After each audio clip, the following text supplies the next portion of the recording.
So here's a question for you. How many layers of government do you think you're paying taxes to right now? Let me guess. You're thinking federal, state, county, maybe your city or village. 4 layers, right? Maybe 5 if you count school districts? Wrong. Try again. In Lake County, Illinois, some residents are paying taxes to literally dozens of different government entities. And I'm not exaggerating. We're talking counties, townships, municipalities, school districts, library districts, park districts, fire protection districts, sanitary districts, and, here's the kicker, drainage districts. Drainage districts. Yeah, that's a thing. Or at least, it was a thing. Because right now, in Lake County, Illinois, an entire layer of government is getting dissolved. Eliminated, poof, gone. And honestly, most of the people who've been paying taxes to it probably didn't even know it existed in the first place. I'm talking about the Avon-Fremont Drainage District, and if you've never heard of it, don't worry, you're not alone. But if you live in certain parts of Grace Lake, Haynesville, Libertyville, Round Lake Beach, or Round Lake Park, congratulations. You've been funding this thing for years, and soon you won't have to anymore. Let me break down what just happened, because this is one of those stories that sounds boring on the surface, but is actually pretty fascinating once you dig into it. No pun intended. Well, okay, pun slightly intended given that we're talking about drainage. The Lake County Board just voted to move forward with dissolving the Avon-Fremont Drainage District. This is a drainage district that covers parcels across multiple communities in Lake County. Its entire job, its only job, is to manage drainage infrastructure, storm sewers, ditches, tiles, that kind of thing. Basically making sure water goes where it's supposed to go and doesn't flood your property. Now, if the final approvals go through, and it looks like they will, here's what happens. The district's annual drainage assessment ends. That's the tax you've been paying to this district. Then, the county files a petition in Lake County Circuit Court to officially dissolve the thing. And finally, whatever money is left in the district's coffers, which is currently about $56,888 minus closing costs, gets distributed to other taxing bodies based on what share of the district's territory they cover. And then it's done. One less government entity, one less line on your tax bill. Let me just pause here and acknowledge how absolutely wild this is. We live in a country where entire layers of government can exist, collect taxes from you for decades, and then just disappear. And most people affected by this probably have no idea it's even happening. I mean, think about it. When was the last time you actually sat down and read every single line of your property tax bill? If you're like most people, the answer is never. You look at the total, you wince, you pay it, and you move on with your life. You're not scrutinizing the individual assessments from the Avon-Fremont Drainage District or the Round Lake Area Park District or whatever. But these things add up. Every little special district, every little taxing body, they all take a slice. And before you know it, Illinois has some of the highest property taxes in the entire country. We're talking an effective property tax rate of over 2% in many areas. In Lake County specifically, the average property tax rate is around 2.7%. That's insane. In some parts of the country, people pay less than 1%. And a big reason why is because we have this absolutely Byzantine system of overlapping government entities, each with its own taxing authority, its own bureaucracy, its own overhead. Now, I want to be clear about something. I'm not saying drainage isn't important. It absolutely is. If you've ever had your basement flood because the storm sewers backed up, you understand why drainage infrastructure matters. Nobody wants standing water in their yard or sewage backing up into their house. These are legitimate concerns. But here's the thing. In 2024, do we really need a separate standalone government entity just to handle drainage?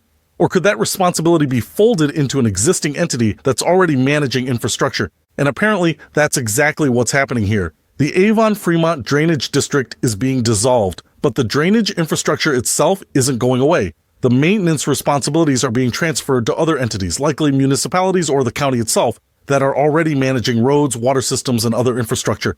So you're getting the same service. The ditches will still get cleaned out, the storm sewers will still get maintained, but you're eliminating an entire layer of government bureaucracy, which means no more separate board, no more separate administrative costs, no more separate tax assessment. This is what government efficiency actually looks like, not some theoretical thought experiment about slashing budgets. This is real, tangible consolidation that eliminates redundancy while maintaining services. And here's what really gets me. This district has been around for how long? We're talking about a drainage district that was probably established in the early 1900s, back when Lake County was mostly farmland and these kinds of special districts made sense. You had rural areas that needed drainage improvements for agriculture, and it made sense to create a special taxing district to fund those specific improvements. But we're not in 1920 anymore. Lake County is fully suburbanized now.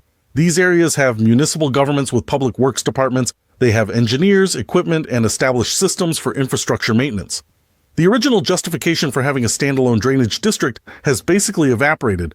Yet the district just kept existing. Year after year, decade after decade, collecting taxes, holding board meetings, maintaining its little bureaucratic apparatus. Because that's what government entities do. They perpetuate themselves. Nobody ever stands up and says, hey, you know what? We're not really necessary anymore. Maybe we should dissolve ourselves. Except apparently the Lake County Board finally said exactly that. And good for them. Now let's talk numbers because I know what you're thinking. Okay, but how much money are we actually talking about here? Is this going to make a meaningful difference on my tax bill? And honestly, probably not a huge difference for individual property owners. The Avon-Fremont Drainage District's annual assessment was likely in the range of $20 to $100 per property, depending on size and location. It's not nothing, but it's not going to be life-changing for most people. But that's kind of missing the point, because it's not just about this one district, it's about the principle. Lake County has, and I'm not making this number up, over 180 different units of local government. That includes 52 municipalities, 17 townships, 64 school districts, and dozens of special districts like park districts, library districts, sanitary districts, and yes, drainage districts. That is an absolutely staggering amount of government for a county with a population of about 700,000 people. For context, that's roughly 1 unit of government for every 3,900 residents. And each one of these entities has a board, administrators, potentially staff, office space, legal costs, insurance, and all the other overhead that comes with being a separate government entity. All of that costs money, and all of that money comes from taxpayers. So when you dissolve even one of these entities, you're not just eliminating one small tax assessment. You're eliminating all the administrative overhead associated with maintaining that entity. You're eliminating redundancy. You're making the system slightly more efficient. And if you do this 20, 30, 40 times, now we're talking about real money. Now we're talking about potentially meaningful property tax relief. The problem is that these consolidations are incredibly rare. Most special districts don't get dissolved. They just keep chugging along indefinitely, even when their original purpose has become obsolete, or when their functions could easily be absorbed by another entity. Part of the reason is political. These entities have boards made up of people who, let's be honest, probably don't want to eliminate their own positions. There's also bureaucratic inertia. Change is hard. Consolidation requires coordination between multiple entities, and it's usually easier to just maintain the status quo. But the bigger reason is that most people don't even know these entities exist, let alone have any opinion about whether they should be dissolved. So, there's no political pressure to do anything about that, and that's why I'm actually talking about this on a podcast, because I think more people need to be aware of how many different layers of government they're funding and how many of those layers are arguably redundant or obsolete. Let me give you another example from Lake County that's even more absurd. There are townships in Lake County that are entirely within a single municipality. Let me say that again. There are townships that exist entirely within the borders of one city or village. So you've got a village government providing all the typical municipal services, police, public works, zoning, everything.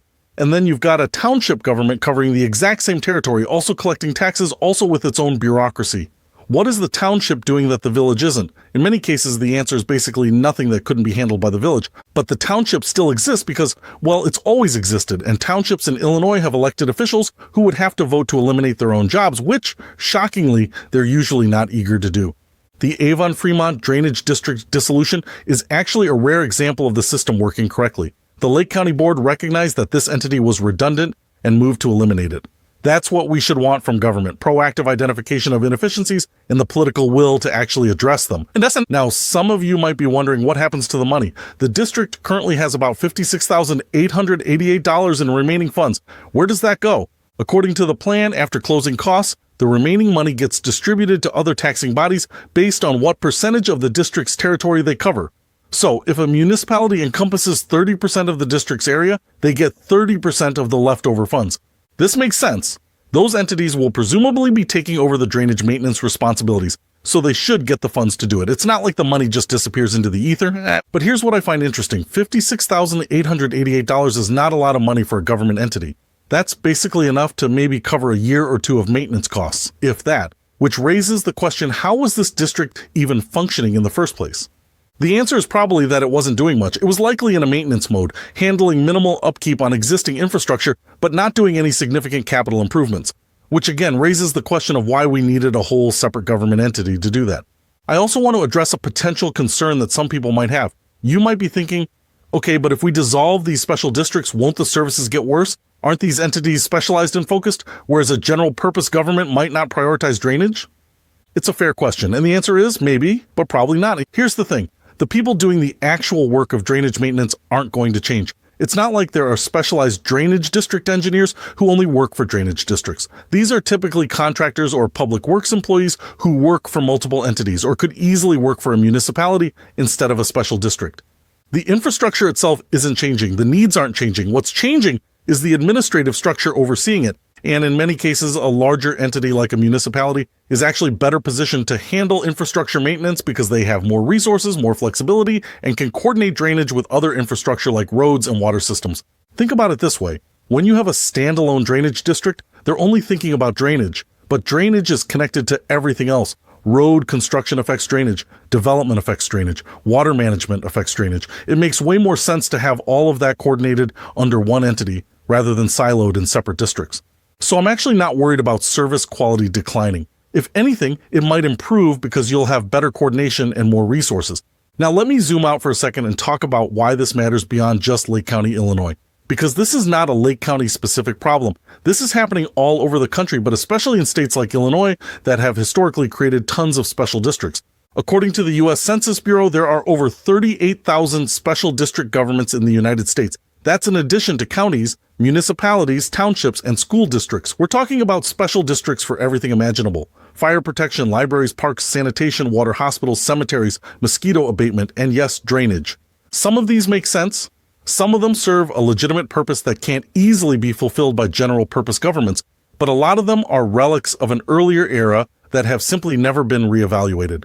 And here's the kicker. Every single one of these entities can levy taxes or fees. Every single one has overhead costs, and all of that adds up to a tax burden that's increasingly unaffordable for many people, especially in high-tax states like Illinois.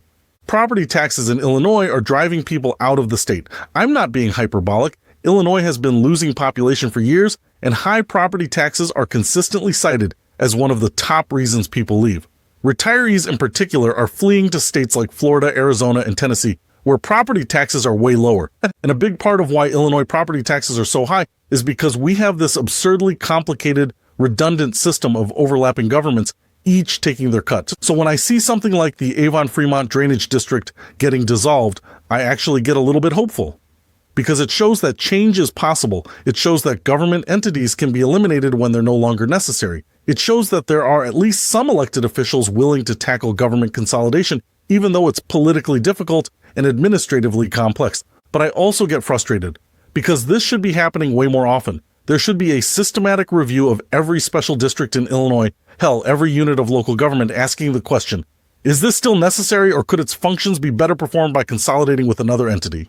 And where the answer is no, this isn't necessary, we should be dissolving these entities. Not next decade. Not eventually. Now. I guarantee you that if you did that kind of systematic review, you'd find dozens, if not hundreds, of entities in Illinois alone that could be consolidated or eliminated without any loss of services. But it requires political will. It requires elected officials willing to make hard decisions that might upset the status quo, and it requires public pressure, which means people actually have to know about this stuff and care about it.